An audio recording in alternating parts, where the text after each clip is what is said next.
YouTube, what's going on? We're back with our team by team 7 round mock drafts. And in this one, we're talking about a potential Super Bowl contender. We're talking Detroit Lions.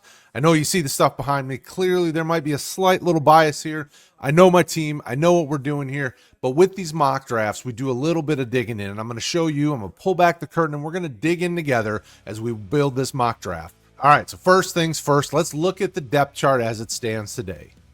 Plenty of young starters. We got plenty of talent. But when I look at this roster, biggest needs I see right now, wide receiver depth. You can always use defensive ends. We need some defensive end help because you always need guys that can rush the passer, and you always need good offensive linemen. So this team is built for success, and they don't have to move around. But I would anticipate, and in this mock, I'm not going to be trading draft picks, but it would not surprise me if they're picking in the, in the 30, 31, 32 range, that they trade down into the second round to get some more draft picks. I mean, why not try to move around if your guy isn't there? So we're going to see what we can do, but let's now look at the financial ramifications. So when we're looking at our current 2024 roster, they got a ton of, they're top 5 in cap space based on what Spotrac's saying. They got 24 million currently as it stands. And then if you look at 2025, it gets even better. They're looking at top 10 in terms of cap space. Players want to play in Detroit. You're seeing a lot of really positives here that this team could pay some guys. They could go get some free agents. They could continue to draft well. Like, this is a team that is building success the right way, and it's exciting to see. So when you look at the 2024 cap situation, it's still in a very good spot. They're paying some guys, but they're not paying a ton of guys. Even if you look at the top 5, I do like that top 5 salaries are your quarterback and the offensive line that's going to protect them. We've got some defensive linemen that have gotten paid, and these are important things. You got to build your trenches first. So if your trenches are set and you've got your quarterback, and then you get him some pieces on the outside, some rookie scale contracts that can help him out, why not? This is a good situation that we're seeing going on here in Detroit. So with that all being said, we've looked at a little bit of everything. We're going to jump over to our friends at NFL Mock Draft Database. Check them out. They do a great job. They've got a simulator that we are going to use in this situation. And if you've gone to draftcountdown.com and looked at some of my other mock drafts, you'll see that I've been using their product here for it, but there's plenty of other ones that you can use. I use PFF, I use Mock Draft Database, and typically what I'll do, especially when I'm writing the articles, is I'll mock draft on a couple different sites to see how things line up, see how the board falls and how they're based. Because with like PFF, you can change some of the sliders and help some of the settings to make the draft a little bit more unique. So we're gonna get going and we're gonna see what happens. We're picking at 32 here because NFL Mock Draft Database believes, like the rest of the One Pride Nation, that we are gonna win it all. Go Lions! And let's see what happens.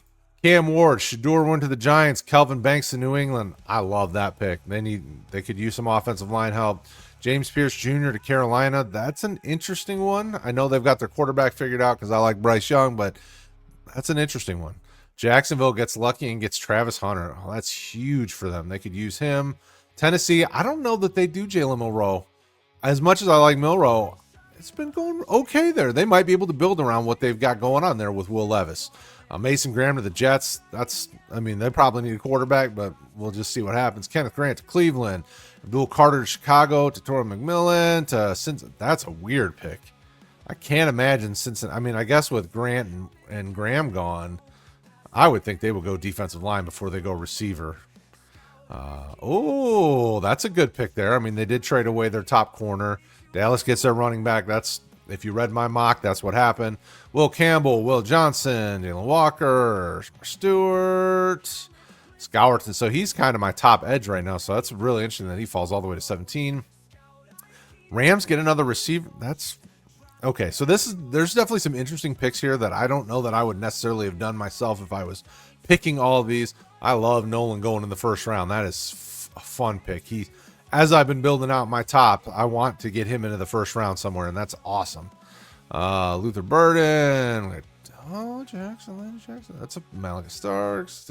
Okay. Oh, I like that. Ursary going to Minnesota. That's a fun pick.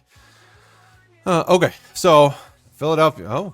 Philadelphia grabbed a tight end. That's really intriguing because I do love me some Loveland. And then Benjamin Morrison, Kansas City goes for a DB. Okay, so that leaves us with some interesting I mean, as a team, we're sitting in a really good spot. You know, you could easily trade back for somebody who's, you know, let's see what quarterbacks are left on the board. So if somebody wants to sneak in and get Ewers or Aller or even Carson Beck or Nussmeier. Nussmeier's a name that's been shooting up draft boards lately.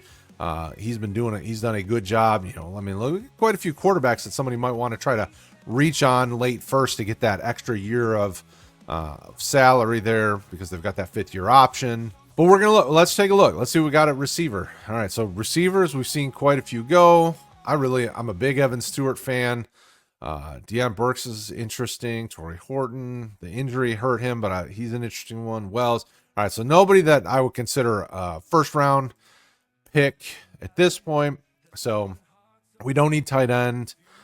We could go with an offensive tackle. You know, Taylor Decker's getting a little bit older. You know, do you slide Penei to the left and get a tackle out there? Obviously, I'm probably going to lean defensive line just because of the amount of injuries we've had this year. But wow, with Walker and Williams both still sitting there, how do you miss this? Okay, so we're going edge rusher here. We're going JT Tuimoloau. I love JT Tuimoloau as a prospect. I think he's really intriguing. You know, 6'5", right around the 265, 270-ish range. The guy is just a force to reckon with from the edge there. You know, he is a high football IQ guy at Ohio State that I think could be a really nice edge setter from the other side across from Aiden Hutchinson. You know, I looked through my notes.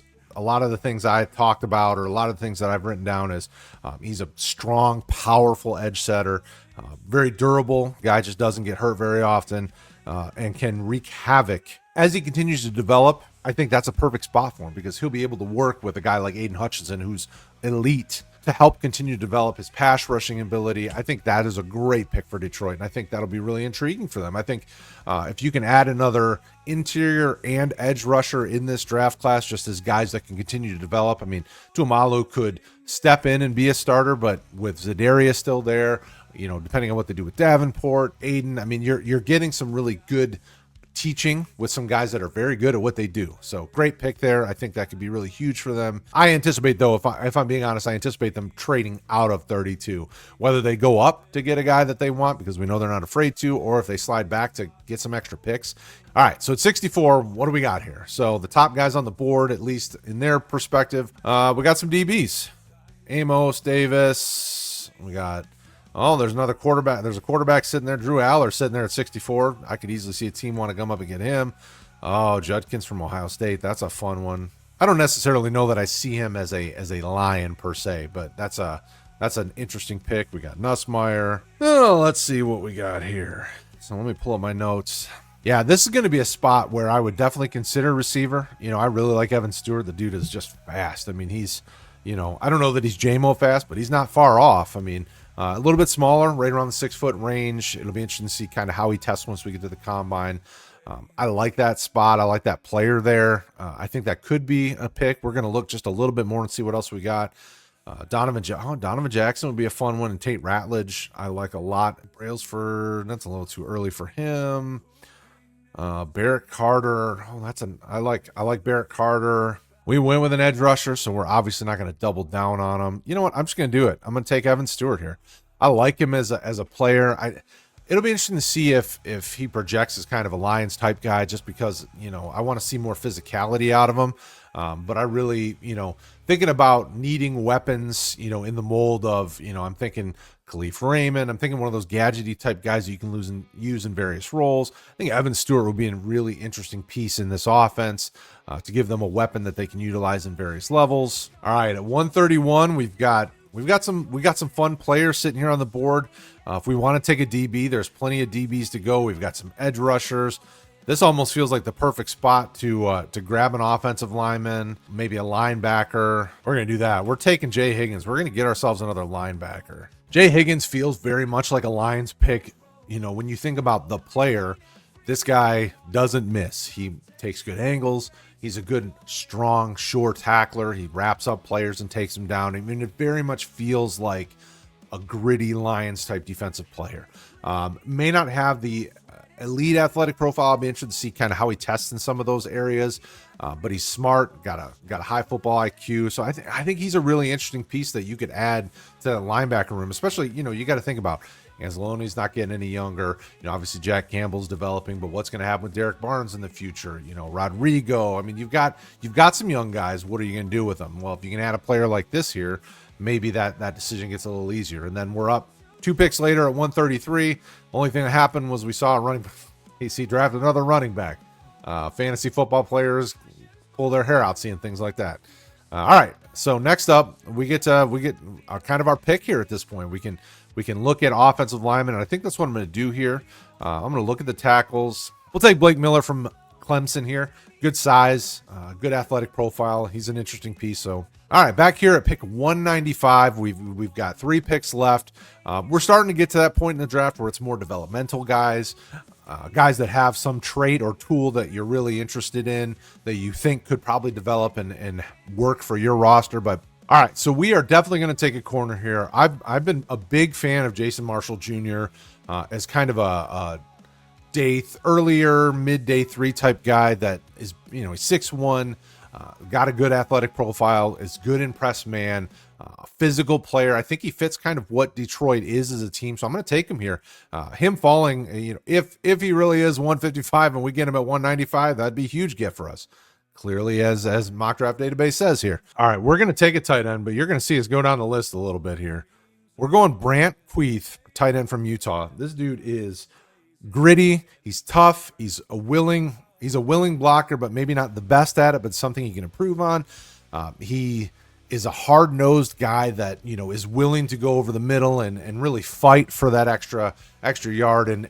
But he could be used in a lot of various roles as a pass catcher. So we obviously have one in Sam Laporta. We've got Brock Wright. We've got Shane Zylstra. We've got some different pieces at tight end, but why not grab a young guy this late that you can use in various roles as a tight end? You can flex him out, with this offense that likes to kind of scheme and do some things to really mess with the opposing defenses. It's a guy like that I think could be really intriguing long term. All right, and our final pick 248. Let's see what the kind of the top of the board. We got a bunch of running backs sitting here that I don't have any problems taking, but man, we don't necessarily need a running back. It wouldn't surprise me if they doubled down on a position, but I don't know that they doubled down on offensive line because they've already grabbed a few offensive linemen recently. So I'm just going through here so that you can kind of see what the board looks like, at least based on NFL Mock Draft Database. All right, we're going to do it. We are going to grab a running back, but I don't think we're going to grab any of the top 2. I think we're going to go Jaden Ott here, pick 248, because I like the versatility that he brings as a runner. I like that he's physical. He's got good size at 6 foot. He's a powerful guy. There's some things that they could do with him that I think would be interesting, especially if you're looking for another long-term piece. And we know they're not afraid to add some of those skill position players. Do I necessarily think if the board falls this way, do I take him? If I'm Detroit, maybe. He definitely feels like a Lions type running back, but I don't necessarily know they're going to have to. They may look to double down on a lineman. Maybe they look for another defensive lineman. Maybe they look at, another edge rusher if they want to keep adding those. Because I wanted some variety and we weren't going to try to double up on any positions based on how the board felt, I went with Ott. What do you guys think? So let's put a bow on this thing. We got at 32, we grabbed JT Tuimalu, edge rusher from Ohio State. 64, we grabbed Evan Stewart, wide receiver from Oregon. At 131, we grabbed Jay Higgins, linebacker from Iowa. At 133, we grabbed Blake Miller, offensive lineman and probably an offensive tackle from Clemson. At 195, we grabbed cornerback Jason Marshall Jr. from Florida. At 228, we grabbed ourselves Brant Queeth, tight end from Utah. And at pick 248, we grabbed Jaden Ott, running back from Cal. Let me know in the comments below what you guys think, and we'll talk to you later.